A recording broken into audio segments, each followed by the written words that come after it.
Hi guys, welcome to my channel. ఖచ్చితంగా video మాత్రం share చేయండి.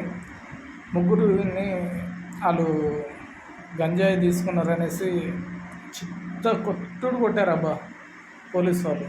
హ్యాండ్స్ చెప్పాలి.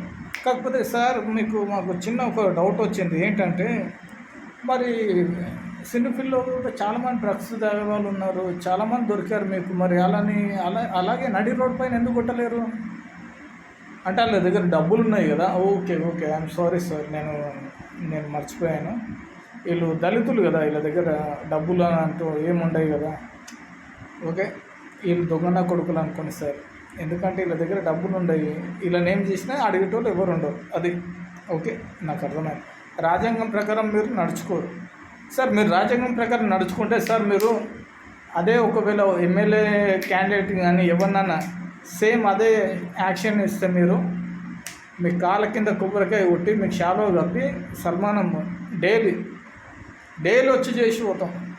కానీ మీరు జీవితంలో ఆ విధంగా చేయలేరు. ఒక ఎమ్మెల్యే క్యాండిడేట్ని తీసుకొని వచ్చి కొట్టేంత ధైర్యం మీకు లేదు.